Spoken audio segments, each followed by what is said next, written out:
The year I was at my lowest, I pretended to be my brother for 500, zero to take care of his blind fiancé.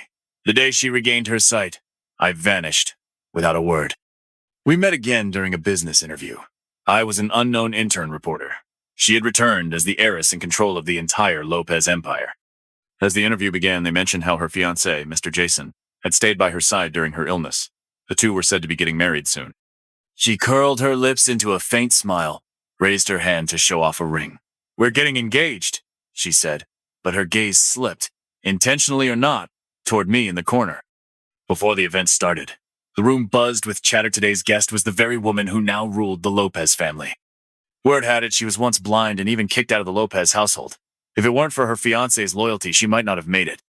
I sat nearby, barely keeping up a smile, but my nails were digging into my palm. Suddenly, my mentor Tony turned around. "Luke, go grab me a glass of water." As I walked toward the water dispenser by the door, it suddenly swung open. A familiar figure stepped into view. My mind went completely blank. In just 3 years, Isabel Lopez had changed beyond recognition. The once slight girl now had a tall, graceful figure. Her features had sharpened, and the misty look in her eyes was replaced with a piercing coldness. She spoke faintly, her eyes sweeping across me like I was a stranger, not a flicker of recognition. Surrounded by bodyguards, she walked onto the stage. As she passed, the faint scent of woody perfume lingered in the air. I froze in place for a moment before it hit me. Those 2 years I was by her side were the lowest point of her life. She had been kicked out of the Lopez family and lost her sight in a car crash. Of course, she never knew what I looked like. Maybe that was for the best. By the time I returned with the water, the interview had already begun. Isabel sat on stage, fingers laced, resting under her chin. She was answering business questions when the side door suddenly opened. Jason Smith walked in. "Sorry, Isabel. The film crew needed me. I'm late." He took a seat beside her, dressed in an extravagant champagne-colored suit. The room went silent for a beat. Then the air turned charged and ambiguous. Tony turned, holding his glass, and glanced at me. "Well, look at that, Luke Dawson. You kind of look like Jason, don't you?" I pressed my lips together and forced a smile. "He's a movie star. You're flattering me. Of course they'd think that we're brothers." Again, they praised Mr. Jason's unwavering support during her illness, saying their wedding was just around the corner. I looked at Isabel on stage. She lifted the corner of her mouth and raised her left hand. A plain silver ring gleamed on her ring finger.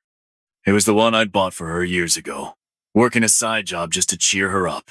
That simple ring looked wildly out of place on the Lopez heiress. Yet she stroked it gently, like she didn't notice anything off. "We're getting engaged." As she spoke, her gaze again brushed past me in the audience just for a second, then gone. The mic passed to Jason. "Mr. Smith, we heard you rarely cast new actors in your recent film. Is that Isabel's influence?" He smiled and replied, "Of course, though I do trust my own taste. But I won't deny Isabel did a lot for me. I fully deserve this favoritism." His poise actually earned him applause. Someone asked if he could share how he and Isabel supported each other during hard times. Mr. Jason's smile froze mid-sentence. The air grew strangely still, as if time had slowed. Isabel chuckled softly and took the mic. "Nothing much to say. Our memories belong to just the two of us." My eyes stung suddenly. Gripping my pen, I looked down, flustered. Whenever I blinked, I saw the Isabel from our younger days. Back then, her fiery personality made her plenty of enemies. After she fell from grace, trouble came knocking. To protect her, I was shoved down the steps, left bloodied and bruised. That mob panicked and ran, but I gritted my teeth and stood back up. I pretended nothing happened, walked back to her. "Let's go home." But Isabel suddenly grabbed my hand. "You're hurt. We're going to the hospital." I didn't say a word, but I could smell blood. His voice suddenly rose, and tears rolled from those misty eyes. Isabel hugged me tightly, but she called out my brother's name. "Jason, once I recover, I want the grandest wedding with you." After the interview, the sky turned gloomy. Outside the venue, Tony patted his pocket and started bossing me around again. My memory card's still inside. Go get it. I jogged across the wet ground. Just as the elevator number dinged, the door slid open and I bumped straight into two familiar faces.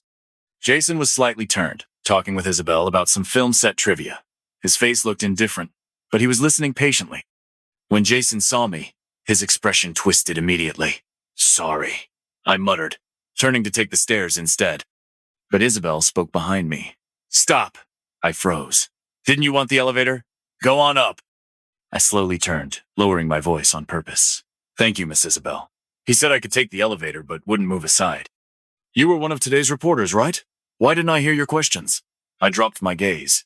Miss Isabel, I just graduated. I'm only an intern. So you're not qualified to ask questions yet? He nodded vaguely, lost in thought. Zoo shot me a glare on the side. Let's go, Isabel. We still have that dinner with Director Carlos tonight. Finally, she pulled her gaze away. I stood alone in the elevator, dazed. After my parents divorced, my dad married into the Smith family with Jason. He became a live-in son-in-law. I barely remembered ever meeting Jason. Then 5 years ago, he suddenly found me. I'll give you 500 Zerotaki my place. Help me take care of someone. Back then, my mom had passed, and we were drowning in debt. I had no choice but to say yes. Only after I met her did I realize the person he wanted me to take care of was Isabel the Lopez heiress and his newly engaged fiancé. She's blind now, and abandoned by her rich family. Who'd want to look after her? He sneered. If not for public opinion, I would have dumped her already. At that time, Jason had just landed a solid role. His career was taking off, and he didn't want to be labeled heartless, so he dumped this mess on me. Isabel had lived an easy life for 18 years. After the crash, she changed. Her temper was awful. When I first started taking care of her, she constantly lashed out. I was paid to do the job, so I never talked back. Until one day, I came back late after visiting my mom's grave. She lost it again. Stop pretending, Jason. I know you hate me deep down. You're just scared of what people will say. But she didn't get to finish, because I suddenly leaned in and kissed her. It was my first kiss completely unskilled. Fueled by frustration, it felt more like an animal bite than a kiss. Isabel froze. Even the tips of her ears turned red. With a bit of spite, I nipped her lip again before pulling back slightly, hands on her shoulders, panting. Did you feel that? Still think I hate you? I clutched the memory card and went to find Tony. Luke, you're pretty proactive, huh? There's a dinner tonight. I'll bring you along. You'll meet some people. In this job, connections are everything. I quickly thanked him. But when we got there, I froze. Parked outside was a familiar black Rolls Royce. Is Miss Isabel having dinner here tonight? Tony turned around and winked. Of course! I brought you to the dinner with Isabel. Never underestimate your brother Tony's network. It was too late to back out, so I followed him in with clenched teeth. Thankfully, the private room was huge. And as lowly reporters, we weren't even at the same table as Isabel. Tony introduced me to a lot of industry veterans. As the newbie, I had to toast everyone. By the end, my head was spinning. I barely managed a quick sorry before rushing to the restroom, throwing up like crazy. I rinsed my mouth, splashed water on my face, and stepped out. The hallway lights were dim. By the window stood a familiar silhouette. My heart skipped hard. I had just taken a step when Isabel spoke behind me. Her voice low and grainy, each word laced with layers of emotion. My steps froze mid-stride. I swallowed hard, hearing steady footsteps drawing closer. Instinctively, I shut my eyes. That familiar scent crept closer, inch by inch. I opened them to find his deep, sea-dark eyes, staring back. I whispered, "How did you know my name?" He didn't answer, just stared at me for a long moment before standing up straight again. Your mentor paraded you around the room. Everyone in the booth knows your name. Thinking of Tony's booming voice, my face warmed. Sorry. He's really kind to us rookies. Maybe a little too enthusiastic. If we disturbed your evening, Miss Isabel, I apologize. I scrambled to explain, afraid Tony might get in trouble.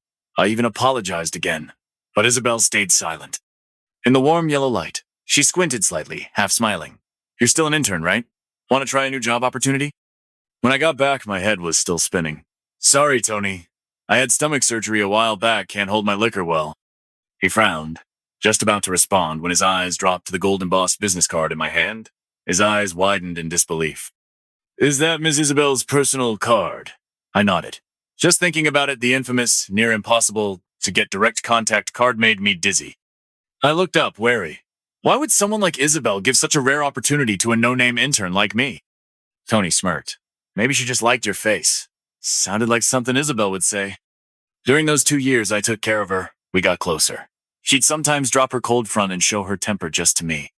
Snapping out of it, I made up some excuse to brush Tony off. The next day, my boss called me into his office. Smiling, he said, Luke, there's a hit live dating show right now. Get ready, we're sending you as a guest observer. And of course, the next episode's guests were none other than Jason and Isabel. After that interview, their engagement made headlines. From rock bottom to happily ever after, true love wins. Rumor had it the Smith family's business was nearly dead, but thanks to massive support from the Lopez group, it was thriving again. I shut off the comment section. Jason casually reviewed the script and chatted with me. If we could dig up the details of those 2 years they spent together, the show would explode. I gripped my pen tight. Every little thing that happened in those 2 years I knew better than anyone, but I couldn't say a word. Riding the Lopez family's clout, Jason was now a top-tier actor. As the show started, millions flooded into the live stream. Under the spotlight, Jason spoke. So you two are preparing for marriage. Can you share your journey together? He turned to her and smiled softly. To me, Isabel has always been the one I love most. He gazed at her with fake tenderness, eyes so soft they almost dripped honey. But Isabel just smiled. Liar! When I first went blind, you couldn't stand me. Did you forget? Jason froze, then glanced at me with a flash of hostility. With cameras rolling, he forced a smile. I don't remember much. I guess our love just grew over time. I only remember the sweet parts of us being in love. I glanced at the live comments behind me. The screen was flooded with so sweet and heart emojis. I put down the script and gripped the mic. Seems like you two have some differences in perspective. Could there be something more? Maybe tell us how you worked through it?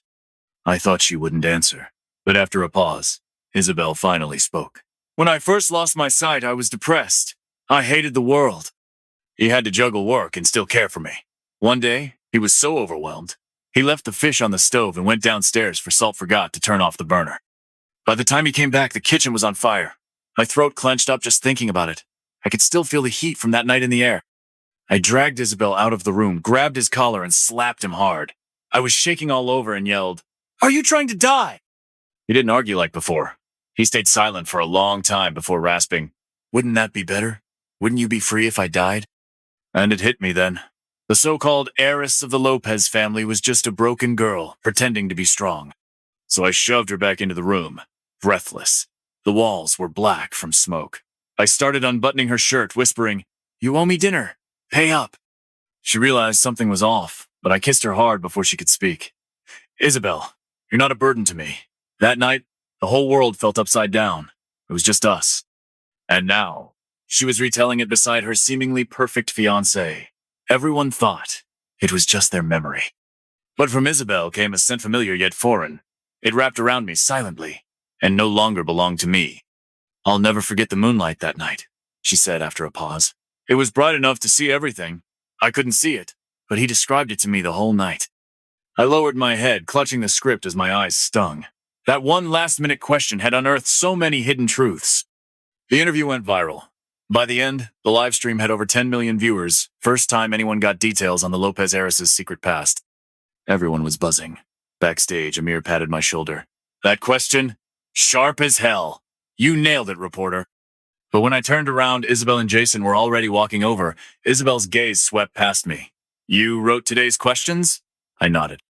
Jason smiled with a hidden edge. Luke, you really know how to hit a nerve. But just a reminder, stay within the bounds of journalistic ethics. I didn't reply. I looked at Isabel instead. Her face was cold, but she said flatly, Luke's got talent. He'll handle all our media relations from now on.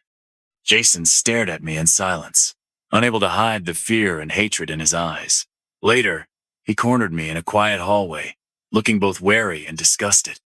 You really are greedy, huh? I already paid you once. What are you doing back here? I looked at him calmly. I graduated. I came back to work. Work? Are you stupid? He snapped, suddenly unhinged. Quit now, or I'll make sure your life becomes hell. I ignored him and walked away. But Zoo kept his word. Suddenly, I hit roadblocks everywhere. Jobs that should have been mine were handed to someone else at the last minute. Before clocking out, my boss called me into his office. Next month's annual development conference is a big one. You'll be the host. I froze for a second before he added, Miss Isabel specifically asked for you.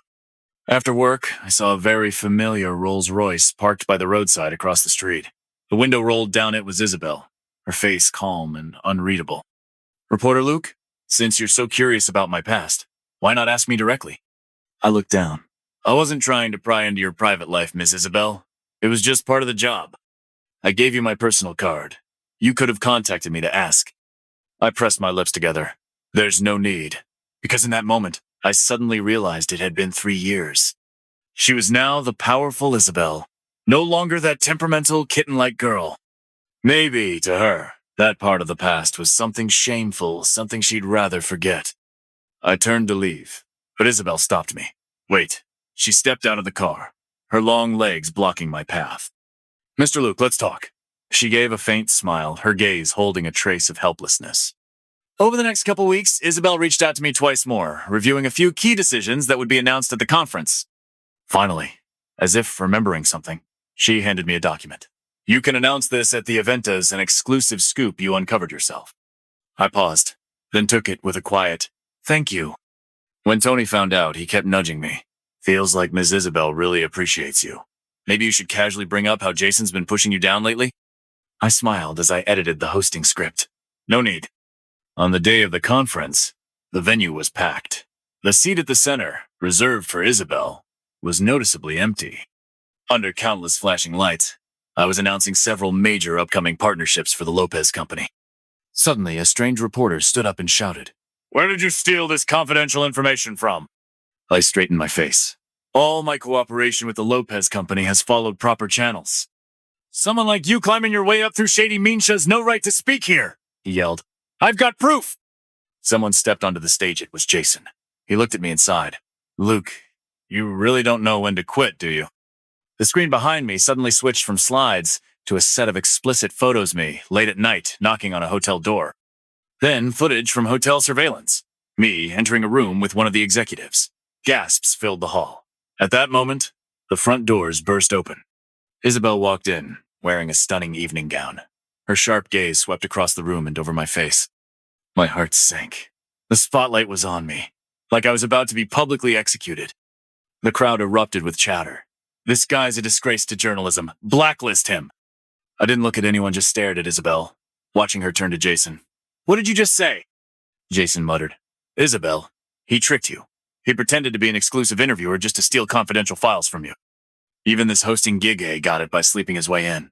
Isabel stayed quiet for a moment, then looked at me. Do you have anything to say? Jason's gaze was filled with hatred and glee.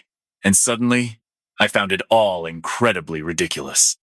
We were only 2 years apart, half-brothers. After our mom died, we should have been the only ones left in each other's lives. I let out a mocking smile, tightened my grip on the mic. Miss Isabel, your fiancé is spouting lies with malicious intent. If you let love blind you to the truth, I'll report the full story in today's press release. If your decision-maker can't tell right from wrong, I doubt any of their projects are worth trusting. Whether it was the rebellious heiress or the decisive ruler of the Lopez family, a blatant threat like that should have made her furious. But she only stepped onto the stage, slowly, under the light stopping at equal height from me. From across the space, she softly called my name, Luke Dawson. A sharp bitterness flooded my chest. I turned my head away and said, word by word, all accusations against me are false. My relationship with Ms. Isabel, Mr. Jason's fiancé, has been strictly professional. Nothing ever happened in private. I didn't finish. Isabel cut in. You gave me the ring, but don't plan to take responsibility for it? I whipped my head toward her. She raised her left hand, showing a plain silver ring on her ring finger. The material was cheap, the craftsmanship ordinary. But with how well she'd kept it, it shimmered under the lights. It yanked me back into a memory from 4 years ago. That day had been Isabel's 19th birthday. The first 18 had been lavish and grand. But this one, at her lowest, I was the only one by her side. To cheer her up, I squeezed in 2 shifts between writing papers and used the $200 I earned to buy a pair of cheap couple rings. When I got back, I grabbed her hand and slid one on. Isabel couldn't see, but she could feel my ears turning red. It's just some cheap ring I picked up. Don't hate it, Miss Isabel. Don't call me that, she muttered, as I gently cradled that silver ring in my palms. Even a cheap one, I like it, 'cause you gave it to me. And he meant it. No matter how close we were, even at our most intimate, he never took it off. Snapping out of the memory, I saw Isabel stepping closer, her presence overwhelming. You talk big. I won't argue. But I lowered my voice. Miss Isabel, you've got the wrong person. Isn't that ring a token of love from your fiancé, Mr. Jason? She let out a cold laugh. I never said where it came from. How would you know? She was now right in front of me, so close I couldn't avoid her. The audience murmured. Wait, Isabel said it was that young reporter who stayed with her during her lowest point? Then what's up with Jason? Honestly, They really do look alike. Jason's eyes burned with hatred, but he had to soften his tone to coax Isabel. Isabel, don't be fooled. That guy's a liar with a record. I shut my eyes, forcing down the storm inside me. When I opened them again, I could finally meet his eyes calmly. Yes, I gave her the ring. I pretended to be you for 2 years for money. Then I left, took the cash, and disappeared. I've long forgotten it all, since you were the one she always believed in, and you're engaged now. What's the point of setting the record straight? I couldn't say more. My voice cracked at the end. I put down the mic, ready to leave. As I turned, a hand grabbed my wrist. His palm still had that familiar burning heat. His voice followed me. You once said that as long as I wore the ring you gave me, no matter where I was, you'd recognize me. His voice trembled. Does that still count? My eyes shook violently. I looked down and slowly pried his fingers off mine. When I looked back up, my face was blank. I lied. Those years studying abroad, I couldn't stop thinking about Isabel, especially that winter when she turned 19, right before she went back to the Lopez family. It was the peak of our relationship. Winter in the northern city was brutally driving. Our kisses sparked tiny jolts of static that stung a little. I had thought about telling him the truth. There were so many intimate moments where he'd whisper hoarsely against my ear, Jason, Jason, don't leave me. That's when it hit me.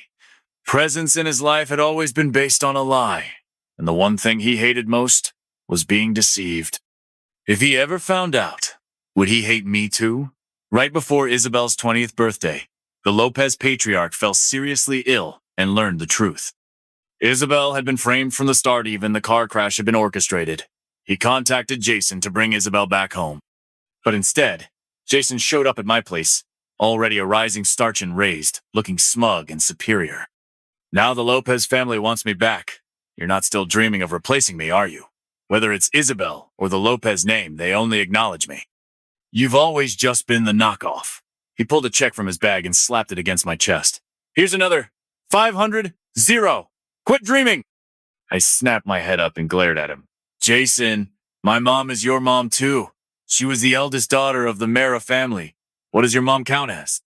He let out a cold laugh. Just a whore. That evening, under the blood-red sunset, I lost it, grabbed his collar and punched him twice. He shouted, and someone burst in from outside, twisted my arm, and slammed me to the ground. The glamorous celebrity stood over me, looking down like I was filth. Take the money and stay abroad. Don't show your face again, or I'll carve your sins into your gravestone. Then he left. I stared at the check fluttering to the floor and thought of the mountain of debt we owed after Mom got sick 2 years ago. After she passed, I couldn't even afford a proper grave for her. That was when Zoo reached out. 500, 0, to take my place and care for someone. The press conference had become a full-blown circus. Someone turned the mic and camera toward him. Mr. Jason, is what Ms. Isabel just said true? Was it really that journalist, not you, who stayed with her during her lowest point? He couldn't respond. All he could do was glance desperately at Isabel. Isabel, no one knows me better than you. I've been by your side all these years. How could I ever do such a thing? Isabel looked down at him from the stage and smiled softly. Don't be scared. You've got solid proof, right? Our legal team is already here. Everything's being recorded as official evidence. Her voice was calm and low. Jason, however, looked like he'd seen a ghost. He began to tremble all over. The conference couldn't go on. I gathered my things and stepped off stage. Isabel silently followed behind me. It's raining. Let me give you a ride. I thought about it for 3 seconds, then chose not to punish myself. When I sat down in Isabel's Rolls Royce, I glanced sideways and saw a flicker of quiet joy in her eyes. But as soon as I pulled out my phone, I saw the entire press conference had been live-streamed and now it was trending. A lump rose in my throat. I quickly shut off the screen and looked out the window. The rain snaked across the glass, and the city outside hadn't changed a bit from 3 years ago. But everything between me and Isabel had. Back then, the Lopez family brought in the best doctors money could buy, and after the surgery, Isabel could finally see again. Jason had hired round-the-clock bodyguards to keep me under strict surveillance, just to keep me away from Isabel. But on the day she regained her sight, those same people brought me to the hospital. I couldn't see Isabel through the door, but I could hear her voice nervous and uncertain. It was the peak of our relationship. Winter in the northern city was brutally dry, and our kisses sparked tiny jolts of static that stung a little. I had thought about telling him the truth. There were so many intimate moments where he'd whisper hoarsely against my ear, Jason, Jason, don't leave me. That's when it hit me presence in his life. had always been based on a lie, and the one thing he hated most was being deceived. If he ever found out, would he hate me too? Right before Isabel's 20th birthday, the Lopez patriarch fell seriously ill and learned the truth. Isabel had been framed from the start, even the car crash had been orchestrated. He contacted Jason to bring Isabel back home. But instead, Jason showed up at my place already a rising starch and raised, looking smug and superior. Now the Lopez family wants me back. You're not still dreaming of replacing me, are you? Whether it's Isabel or the Lopez name, they only acknowledge me. You've always just been the knockoff. He pulled a check from his bag and slapped it against my chest. Here's another 500. Quit dreaming. I snapped my head up and glared at him. Jason, my mom is your mom too. She was the eldest daughter of the Mara family. What does your mom count as? He let out a cold laugh. Just a whore. That evening, under the blood-red sunset, I lost it, grabbed his collar and punched him twice. He shouted, and someone burst in from outside, twisted my arm, and slammed me to the ground. The glamorous celebrity stood over me, looking down like I was filth. Take the money and stay abroad. Don't show your face again, or I'll carve your sins into your gravestone. Then he left. I stared at the check fluttering to the floor and thought of the mountain of debt we owed after Mom got sick 2 years ago. After she passed, I couldn't even afford a proper grave for her. That was when Zoo reached out. 500. To take my place and care for someone. The press conference had become a full-blown circus. Someone turned the mic and camera toward him. Mr. Jason, is what Ms. Isabel just said true? Was it really that journalist, not you, who stayed with her during her lowest point? He couldn't respond. All he could do was glance desperately at Isabel. Isabel, no one knows me better than you. I've been by your side all these years. How could I ever do such a thing? Isabel looked down at him from the stage and smiled softly. Don't be scared. You've got solid proof, right? Our legal team is already here. Everything's being recorded as official evidence. Her voice was calm and low. Jason, however, looked like he'd seen a ghost. He began to tremble all over. The conference couldn't go on. I gathered my things and stepped off stage. Isabel silently followed behind me. It's raining. Let me give you a ride. I thought about it for 3 seconds, then chose not to punish myself. When I sat down in Isabel's Rolls Royce, I glanced sideways and saw a flicker of quiet joy in her eyes. But as soon as I pulled out my phone, I saw the entire press conference had been live-streamed and now it was trending. A lump rose in my throat. I quickly shut off the screen and looked out the window. The rain snaked across the glass, and the city outside hadn't changed a bit from 3 years ago. But everything between me and Isabel had. Back then, the Lopez family brought in the best doctors money could buy, and after the surgery, Isabel could finally see again. Jason had hired round-the-clock bodyguards to keep me under strict surveillance, just to keep me away from Isabel. But on the day she regained her sight, those same people brought me to the hospital. I couldn't see Isabel through the door, but I could hear her voice nervous and uncertain. Those eyes used to be dull and unfocused. Now they shone like the last stars left in the universe. His lowest point was also the most lost and unstable 2 years of my life. All that reckless emotion, with nowhere to go, eventually became the way we clung to each other. In the haze of that stifling closeness, Isabel let out a soft sigh of comfort. I missed you. He wrapped his arms around me, face buried in my neck, his burning palms searing against my waist. They're idiots, he murmured. Someone that obedient, that polished, could never be you. No one can fake you. When the wind and rain finally stopped, it was already deep into the night. Isabel drove us to a villa. I pulled out my phone. A breaking headline in red screamed across the trending page. Jason under investigation.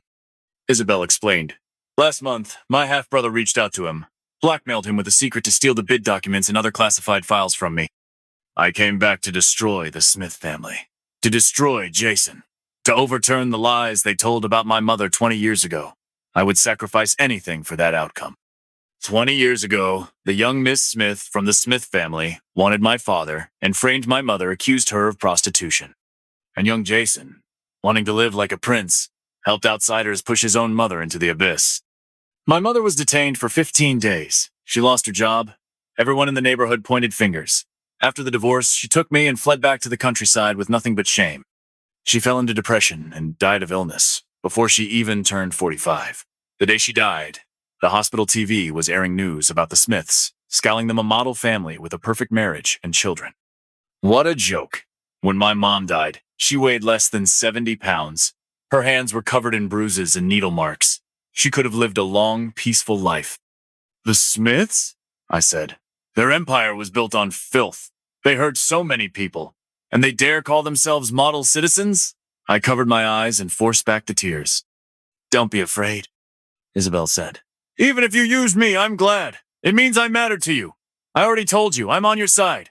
The entire Lopez family, including Mace, with you. Jason's arrest trended for 3 full days. The Smiths tried to suppress the media, but ended up begging Isabel. She sat behind her desk, listened to their plea, then smiled. You're calling him an idiot? Sorry. But how this plays out depends on my fiancé. I gave them a polite smile. You'd better prepare yourselves, because soon you'll be right where he is. Isabel held a press conference, clarifying her relationship with Jason. When asked, she smirked. Fiancé?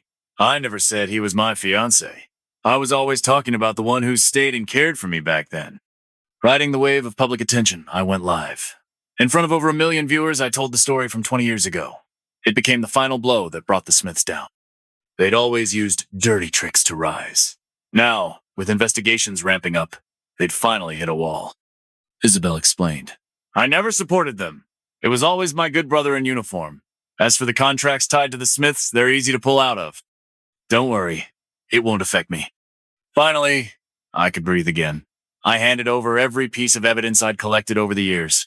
Thanks to Isabel's clean break from them after taking over the Lopez family, she was never implicated. On the day the Smiths officially collapsed, I held a bouquet of flowers and brought Isabel with me to the park to visit my mom. The photo on her gravestone still showed her gentle smile, but there was always sorrow behind it. She had been kind and fragile. That's why she never got out of it. Before she died, she clutched my hand in the hospital bed and begged Minot to blame Jason. She said, Your brother isn't actually related to the Smiths by blood. Life must have been hard for him there. She didn't know that for all these years, Jason survived by belittling and humiliating him. I gently traced the photo on the gravestone with my fingertips. No one will ever doubt what happened to Mom again, I whispered. I have a good career now, and a girlfriend. Isabel, standing beside me, softly corrected. Fiancé, thank you very much. I instinctively touched the silver ring on my left ring finger. I adjusted the bouquet in front of the grave, stood up, and bowed. When I turned back, Isabel was staring at me. Luke, go wait in the car for a bit. I want to talk to Auntie alone for a minute. The autumn night was chilly. I waited in the car for a long time. Finally, Isabel started the engine and, after a while, said, Tell her thank you for bringing you into this world. If not for that, I would have died back on that summer night 5 years ago. You said you had a surprise and told me to come home. I opened the door to a sky full of stars.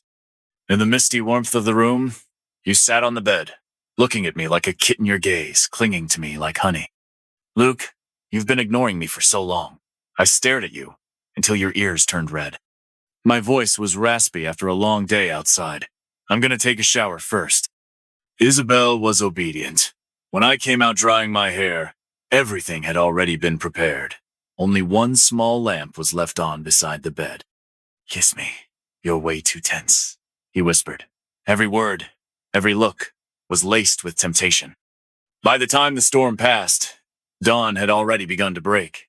Resting in each other's arms, he murmured, Go chase your dreams. I'll always be here, guarding your way.